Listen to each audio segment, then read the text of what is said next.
eto pong kampo ni dating Pangulong Duterte binutata mga kababayan ng ICC or yung kanilang hiling sa ICC ay tinabla po ng ICC. Kasi kung matatandaan nyo, di ba noong mga nakaraang buwan, eto pong kampo ni dating Pangulong Duterte ay humiling mga kababayan sa ICC na disqualified eto pong dalawang pre-trial judge. Kumbaga mga kababayan, gusto nila natanggalin disqualified etong dalawang hukom na hahawak sa kaso ni dating Pangulong Duterte. Pero mga kababayan, ang nangyari po kasi, di ba kung matatandaan nyo, sabi pa nga ng kampo ni dating Pangulong Duterte, sure na makakalabas etong si Digong. Pinagmamalaki pa nila na madidisqualified yung dalawang pre-trial judge. Pero ngayon parang mukha ata mga kababayan na nabaligtad yung sitwasyon. Kasi sabi po dito sa Abante TNT, tunay na tabloidista, ICC binutata hiling ni Digong na i-disqualify ang dalawang pre-trial judge. Sabi po dito mga kababayan, yan.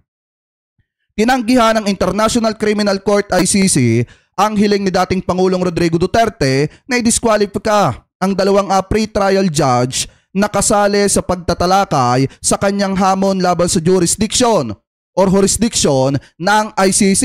Sa buong desisyon na inilathala noong Hulyo 3, sinabi ng plenaryo na si Judge Rene Adelaide Sophie Alapine Ganso at Judge Maria del Socorro Flores Lera ay kumikilos alinsunod sa kanilang mga tungkulin. Tinanggihan ng plenaryo ang disqualification request ng kampo ni Duterte noong Hunyo. Ang buong kopya naman ng desisyon ay nailathala sa website ng ICC noong Hulyo 3. Si Duterte ay kasalukuyang nasa kustudiya ng ICC sa The Hague, Netherlands mga kababayan. So yung akala ng mga DD-shit na matatanggal nila or maipa-disqualify nila yung dalawang pre-trial judge mga kababayan na kasama sa pagtatalakay ng mga kaso nitong si dating Pangulong Duterte, akala nila matatanggal nila pero nagkamali po sila. At ito po ay isang malaking kahihiyan na naman sa kampo ng mga Duterte. Lalo na at kumuha pa sila ng sinasabi po nila na magaling na judge na si Atty. Kaufman. Kung magaling si Kaufman, sana nagtagumpay siya na ipa-disqualify or ipa-disqualified ito pong dalawang pre-trial judge. So baka sabihin ng iba, hindi, fake news naman yung sinasabi mo. Ano yan? Article lang yan, wala kang basihan. So pakinggan po natin mga kababayan, ito pong karugtong po niyang balitang yan na kung saan nakita po natin sa DZMM Teleradyo na kung saan sabi po dito, ICC reject Duterte's petition to disqualified to judge. Ayon po yan mga kababayan sa Teleradyo i-play po natin. Balita ibinasura na ng International Criminal Court ang hiling ni dating Pangulong Duterte na i-disqualify ang dalawang hukom sa isyu ng jurisdiksyon ng korte sa kasong crimes against humanity. Sa desisyon, iginit ng ICC plenary na sa lahat ng oras, kumilos alinsunod sa kanilang tungkulin sina ano kayang pakiramdam mga kababayan na nagbayad ka ng mahal sa isang abogado pero yung abogado mo mukha atang walang ginagawa. Ano kayang pakiramdam nung ganon? Ang laki ng binayaran mo sa isang abogado, halos maubos na or ubusin na yung mga naipundar, yung mga yaman para lamang po bumayad ng isang sinasabi nila magaling na abogado. Pero ang ending mga kababayan, mukha atang walang ginagawa yung abogado na binayaran nila ng napakalaking halaga. Kasi kung may ginagawa yan, di sana mga kababayan, kayang ipaglaban at kaya nilang mapagtagumpayan etong binabalak nila na ipa-disqualified etong dalawang pre-trial judge. Mukha ata po mga kababayan na wala pong ginagawa etong si Atty. Kaufman para mga kababayan para tulungan eto pong si dating Pangulong Duterte sa kinakaharap po niyang kaso. Ang masaklap pa nito, napakalaki ng binabayaran po nila sa kanilang abogado pero yung kanilang abogado wala pong ginagawa. Judge Rene Alapine Ganso at Judge Maria del Socorro Flores Lera. Una nang iginit ng defense team ni Duterte na dapat madiskwalipika ang dalawang hukom dahil umano sa pagiging bias. Samantala sinabi sa DZMM ng abogado ng mga EJK victim na si Attorney Gilbert Andres na magsumite muli ng mahigit 1,000 bagong ebidensya ang ICC prosecutor laban kay Duterte. Ito na ang ika-11 batch ng ebidensya na isinumite kaugnay ng kasong crimes against humanity. Ngayong araw, maghahaing din aniya ang prosecution ng documents containing charges o formal na sampa laban kay Duterte. Ouch! Ang bigat nun! I think 1,042 items ito yung mga magpapatunay or magpapakita ng crimes. Wait lang, basahin natin mga kababayan yung mismong article. Kasi sabi dito, karagdagang ebidensya versus, wait lang, tanggalin natin yung yan. Sabi dito, karagdagang ebidensya versus Digong, ipinasa ng ICC prosecutor. So sabi dito mga kababayan, wait lang nagsumite ang International Criminal Court ICC, Office of the Prosecutor ng ika-11 na batch ng ebidensya laban kay dating Pangulong Rodrigo Duterte. Batay sa dokumento na may petsang Hulyo 1, ipinakita ng prosecution team sa defense team ni Duterte ang mahigit sa 1,000 piraso ng bagong ebidensya. Biruin niyo mga kababayan mahigit sa 1,000 piraso. At mga bagong ebidensya po yan. Sabi pa dito, kabilang sa mga bagong ebidensya ipinakita ay ang mga pagpapatumba na ginawa umano ng Davao Death Squad. Sa ngayon, si Duterte ay nakakulong sa The Hague, Netherlands at patuloy na iniimbestigahan kaugnay sa madugong pakikipaglaban sa ipinagbabawal na bato ng kanya pong administrasyon. Biruin nyo kung gaano kadami yung mga ebidensya mga kababayan or yung mga bagong ebidensya na isinasubmit ng prosecution team dito po sa ICC. Samantala mga kababayan, yung abogado na kinuha ni Sara Duterte, paisi-isi lang at mukha atang walang ginagawa. Ang laki ng ibinabayad pero mukha ata pong walang ginagawa yung abogado na kinuha mga kababayan ni Sara Duterte. Anyway, pagpatuloy pa natin. Against humanity, laban kay Mr. Duterte nung bigat kasi ng kaso. Mayoralty term po niya sa Davao City. At meron din po doon yung during his term as president. Basta't may nangyari. So yan, maliwanag mga kababayan mahigit 1,000 ang mga bagong ebidensya na ipinasa ng prosecution team dito po mga kababayan sa International Criminal Court. At yan din po ay naipakita sa defense team ng mga Duterte. Ang masaklap nga lang dito mga kababayan, yung kahilingan nila na ipadiskwalipika yung 2 pre-trial judge na kasama sa magtatalakay ng kaso ni dating Pangulong Duterte, nabutata po sila. Hindi po sila nagtagumpay na ipadiskwalipika or ipatanggal etong 2 pre-trial judge. Alam niyo mga kababayan, sabi ko nga kanina, kung talagang magaling si Koopman, kayang-kaya niya pong gawan ito ng paraan. Kaso nga lang ang problema, mukha ata mga kababayan na walang ginagawa, eto pong si Attorney Koopman. So ngayon, since napapag-usapan na rin natin mga kababayan, yung about po sa 1,000 mahigit na mga bagong ebidensya na isinabmit ng prosecution team dito po sa ICC mga kababayan, pakinggan po natin ito pong sinasabi ng isang abogado na nagtatalakay mga kababayan ng mga issue dyan po sa International Criminal Court. Kasi sabi po dito sa DZMM Teleradyo, over 1,000 new evidence submitted versus Duterte in ICC case. So ito i-play po natin. Ayan, makakausap na ho natin dyan sa sa ating sa the Netherlands, ang executive director.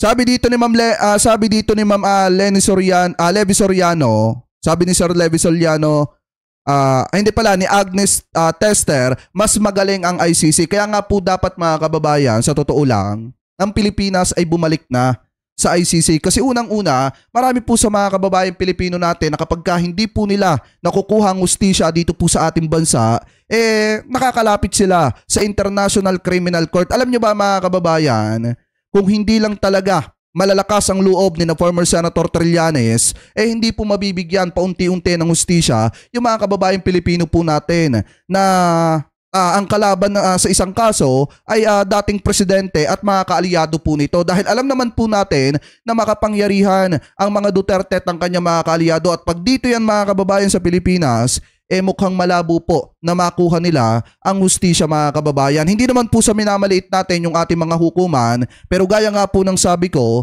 kapag kasi dito sa Pilipinas, lalo na kung si Duterte pang presidente, malabo po nilang makuha yung hustisya. Buti nga lang nadala po sa International Criminal Court At doon po mga kababayan, napapag-usapan itong mabibigat na kaso na kinakaharap ni dating Pangulong Duterte. At dahil po dyan, unti-unti na nararamdaman ng mga kababayan Pilipino po natin na makakamit nila ang hustisya sa pagkawala ng mga inosenteng kamag-anak nila na nadamay sa madugong pakikipaglaban sa ipinagbabawal na bato ng dating administrasyon. Ano po ngayon, ipagpatuloy pa natin. Ng Center for International Law o Center Law at siya ang abogado ng mga EJK victims. Walang iba kundi si Attorney Gilbert Andres via Zoom. Attorney, good morning.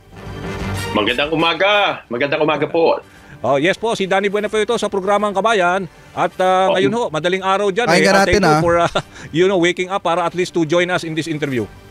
Opo, walang problema po, Danny. Basta para sa mga kabayan natin. Alright. Bigyan mo lang ako ng update kasi alam ko, di ba, nagsumiti uli kayo. Itong latest batch na ba ito? Ito na ba yung panghuli na mahigit 1,000 na pieces of evidence sa defense team ng dating Pangulong Rodrigo Duterte? Bigyan nyo nga ako ng konting update doon at ano ang nilalaman itong latest na mga ebidensya na binigay nyo sa defense team?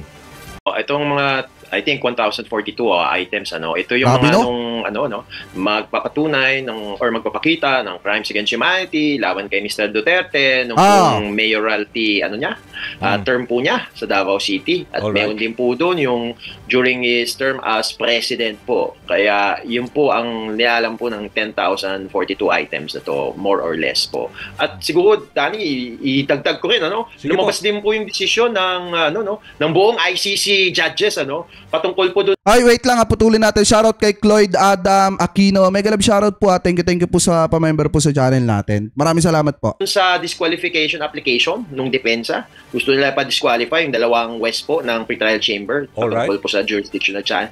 Dinanay na po, binasuran po ng buong judges po ng ICC po itong application for disqualification. Ngayon lang ba lumabas ito? Decision na to? Itong July 3 lang. Dani, July 3 lang. Kaya mainit-init pa to. Alright, this is good news kasi at least di ba ngayon lang at dito lang sa DCMM niyo sinabi, attorney, sa aming programa. Tama ba? Hindi masasabing dito lang. Anyway, pero this is welcome. Dagdag ko pa. Sige po. 4th of July ngayon, Yes. Alam natin 4th of July sa Amerika, holiday po siya. Pero 4th of July din po, magfa-file pong Office of the Prosecutor ng tinatawag na DCC. Ano ba yung DCC? I-memorize na po natin yan. Document containing charges. Ito po yung formal na sampa laban kay Mr. Duterte. Kaya tabayan na po natin. Maya-maya po yan sa office hours po ng Central European Time Zone. Kasi pa ngayon, 4:25 AM pa ngayon. How do you call that? DCC? Tama? DCC, Document Containing Charges. Ipaliwanag lang, sige. Dani, Kasi sa Pilipinas, baliktad yung proseso sa ICC. Sa Pilipinas kasi, alam naman po natin, pag mayroong information po, pina-file po yan sa West, sa korte, tapos mag-i-issue po yung judge ng korte ng arrest warrant. Tapos arestado po yung accused po. Dito naman kabaliktaran, mag-i-issue muna ng arrest warrant, yung ICC pretrial chamber, aresto rin po yung suspect. Which happened. Tsaka po filean ng charges na tinatawag na DCC, Document Containing Charges. Kaya talagang... Ano kayo pakiramdam ng mga DD-set ngayon? Ano kayo pakiramdam, mga kababayan, ng mga DD-set ngayon na naniniwala pa rin at sumusuporta dito sa mga Duterte, mga kababayan, lalo na yung mga DD-set na pinalaya sa bahay or sa labas ng bahay ni dating Pangulong Duterte. Ano kaya ang pakiramdam nyo na ngayon, since ngayon, July 4, mga kababayan, sasampahan na ng kaso etong si dating Pangulong Duterte. So anong pakiramdam ng mga DD-shit dyan? Pero nag-iiyakan na yung mga yan. Nung una, ang yayabang ng mga yan, dahil nga nagpapapaniwala kayo kay Harry Roque na may lalabas etong si dating Pangulong Duterte at maiipa-disqualified yung dalawang pre-trial chamber, mga kababayan, or yung judge. Tapos ang pinakamasakla pa dito, naniniwala yung mga DD-shit na mabibigyan ng interim release eto pong si dating Pangulong Duterte. Pero kung titingnan ninyo, kung papakinggan ninyo yung sinasabi po dito, ngayong araw, mga kababayan, July 4, formal na sasampahan ng demand ng kaso eto pong si dating Pangulong Duterte ng mga charges. Ano po ngayon, ipagpatuloy pa natin. Antabayan po natin yan. Okay, so at least we are on track ba in terms of, let's say, timeline? Kasi di ba September 23 yung mismong confirmation of charges. So lahat itong mga timeline, yung deadline na sinasabi, di ba, July 4, nandyan na ho, naisubmit na ho ng, as far as the prosecution is concerned. Tama? Ano siya, Dani, i-file siya online, kasi mayroong ICC online system, In fact, pwede pong i-monitor ng ating mga kabayan yan, Punta lang po tayo sa website ng ICC Philippines. Ayan, makikita na natin yung link dyan, Pero for now, attorney, kamusta naman ho yung, let's say, yung interim release na kanilang hinihirit Yan. ng defense team? Wala pa hong desisyon doon, di ba? Ang ICC. Yan. Wala pa, Dani, At saka siguro, more or less, baka last week of August yan, or first week of May, Ano lang to, estimate lang ito, Pero alam mo, Dani, kung tingnan mo talaga yung jurisprudence ng ICC, wala pa silang nag-grant na application for interim release. Ouch! Kung ang krimen po na charge ay Crimes napaloob against sa Article 5, Ano ba yung Article 5 ng ICC Rome Statute? Crimes against humanity, war crimes, genocide, at ngayon, crime of aggression, So para namang sinasabi dito ni Attorney Gilbert Andres, mga kababayan, na kung sakaling mapagkalooban si dating Pangulong Duterte ng interim release, siya lamang po yung kauna-unahan na mabibigyan ng interim release sa kabila ng mabigat na kaso na kanya pong kinakaharap. So sa madalit salita, didiretsuhin ko na kayo, mga kababayan. In my personal opinion, kung pagbabasihan natin yung sinasabi dito, mukhang malabo na mabigyan ng pansamantalang kalayaan ito pong si dating Pangulong Duterte dahil po sa bigat ng kanyang kinakaharap na kaso di umano. Dahil kung pagbabasihan nyo naman, etong sinasabi dito, kung siya ay mapagkalooban ng pansamantalang kalayaan, siya yung kauna-unahan sa kabila ng mabigat na kaso na kanyang kinakaharap na crimes against humanity. Pero dahil nga sa mabigat yung kaso na kanyang kinakaharap, mukhang malabo na mapagkalooban po siya ng interim release. So yung mga DD-shit, malaya na po kayong umiyak. Iiyak nyo lang yan. Wala pa. Pero kung yung krimen po laban sa suspect ng meron. Alam ko may ganun di ba? Pero yung mga minor crimes lang to, di ba? Hindi naman minor crimes lang to. Article 70, offenses against the administration of justice. Doon pa lang. Wala pa sa Article 5. Kita nyo Pero parang as far as you're concerned, mukhang malabo na ipagkaloob ito kasi masyadong mabigat yung krimen at tingin nyo he will exert, kasi kung ang rason matanda na at may medical condition, that will not justify ang ICC to act on. Tsaka hindi dahilan yung matanda na Hindi dahilan yung matanda na tsaka may mga sakit-sakit, mga kababayan, or may nararamdaman sa katawan. Mayroon po kasing doktor ang International Criminal Court at meron pong handang tumingin sa kalagayan ni dating Pangulong Duterte. Kaya nga hindi nila pwedeng idahilan na kayo siya matanda na o may nararamdaman na. Ang isang tao kasi pag may ginawang hindi maganda, hindi pwedeng makaligtas yan sa kamay ng batas. So ngayon kung titingnan nyo, mga kababayan, sinabi din naman ng broadcaster na nag-i-interview po dito na mukhang malabo na itong interim release ni dating Pangulong Duterte. Tang isa pa dyan, wala ngang bansa na magtangka na magbigay ng pahayag na tinatanggap nila etong si dating Pangulong Duterte kung sakali na mapagkalooban ito ng pansamantalang kalayaan. Yan din, mga kababayan, yung isa sa pwede nating tingnan na dahilan, lalo na at yung Australia tumanggi na tanggapin etong si dating Pangulong Duterte. On that, parang favorably for them. Kasi nakikita nyo rin ba na pwede siya mag-exert ng influence kasi meron pa rin ho siyang di ba? Ibig sabihin na nakakausap niya pa rin ang kanyang mga pamilya and they are now holding mga powerful positions in government, di ba? Tama. Oo, Dani, oo. Siguro dalawang punto lang Una, hindi naman talaga grounds yung health reasons para po i-grant ang isang interim release. Wala po siya sa Rome Statute. Ikalawa, meron naman po mga health facilities available around the ICC. Meron namang mga malalapit pong magagandang mga ospital po sa the Netherlands. Dagdagan ko pa, ika-3 puntos. Mukhang napaka-influential talaga. Influential talaga ang mga Duterte. Kahit nga dun sa impeachment case laban po sa Vice President, mukhang maantala pa.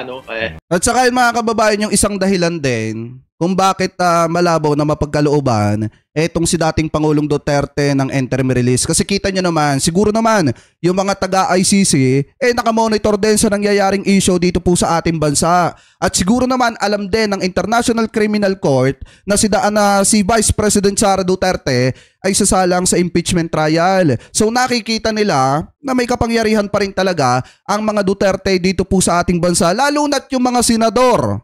Yung mga senador na kaalyado ni dating Pangulong Duterte ay gumagawa ng eksena para lamang po di umano pagtakpan etong si Vice President Sara Duterte at ipadismiss yung kanyang impeachment, mga kababayan. Sa madalit salita, tinutulungan nila na wag magkaroon ng trial at hindi mabuksan yung mga ebidensya na makakapagdiin kay Vice President Sara Duterte. At siguro naman yan ay nakikita ng International Criminal Court at nakikita nila na makapangyarihan pa rin talaga ang mga Duterte dahil yung mga senador tinutulungan etong si Sara Duterte. Anyway, ipagpatuloy pa natin. Kaya ito po ay isang ebidensya na influensya po yung mga Duterte, kaya sana po ibasuhan tong application for interim release. Dapat naman. Alright. Kasi siyempre pinupunto nyo yung nangyayari din ditong impeachment trial na somehow undue delay ang sabi ng maraming sektor at saka lalo na ho yung mga legal luminaries na nagsasalita. I'm sure kayo rin ho, di ba? Talagang nababahala dahil somehow pati itong mga senator judges, they're acting mo parang weirdly, di ba? In terms of imbis na mag-act na, di ba, forthwith, di ba, doon sa impeachment trial ho, di ba?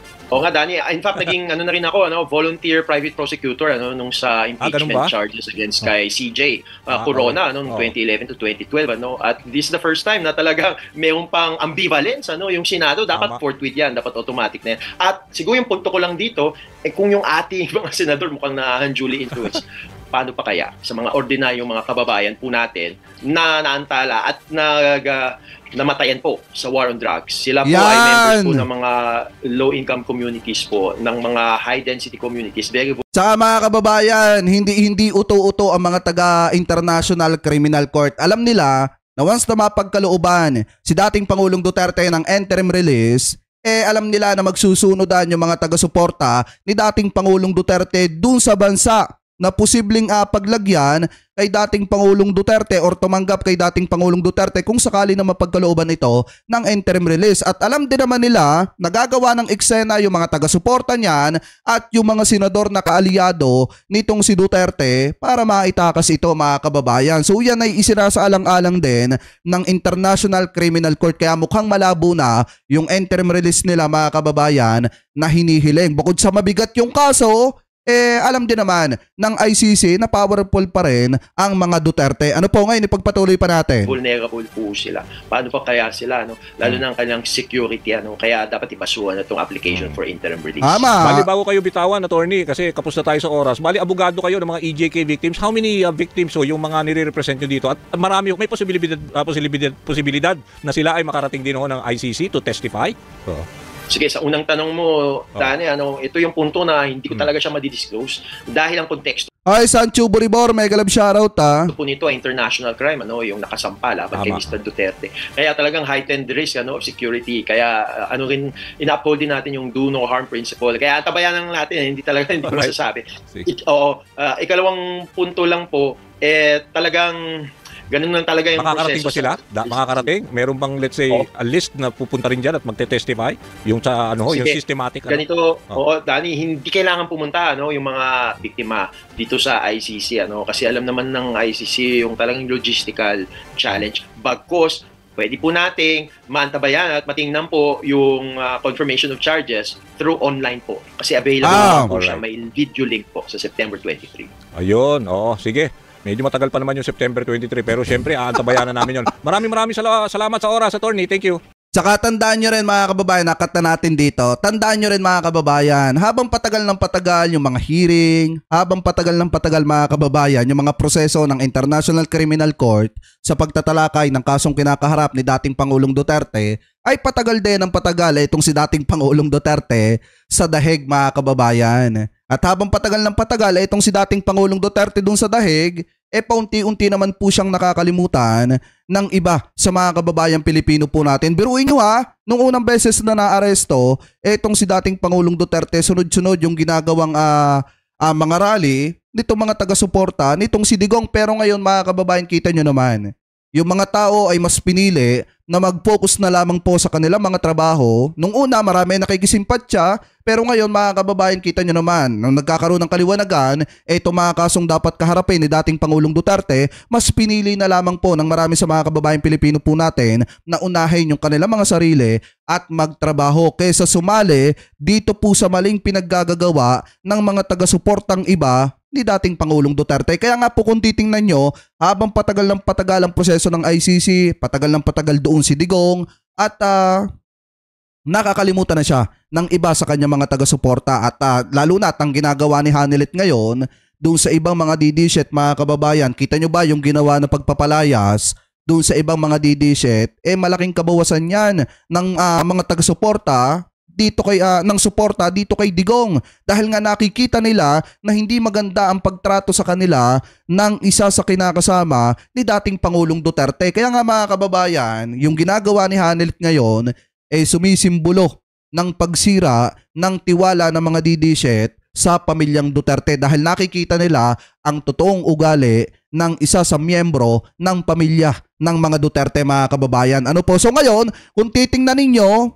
ayon po dito, nasa 1,000 mahigit yung mga bagong ebidensya na ipinasa ng prosecutor team dito po mga kababayan sa International Criminal Court. Noong mga nakaraan, kung matatandaan nyo, nasa 200 mahigit, nasa 100 mahigit mga kababayan, pero ngayon nasa 1,000 mahigit na yung mga bagong ebidensya na ipinasa dyan po sa ICC mga kababayan. At yan naman daw po ay ipapakita or naipakita na ata doon naman po sa defense team ng mga Duterte. Ano po mga kababayan? So ngayon, comment below na lamang po kung ano po masasabi nyo. Hingil po dyan.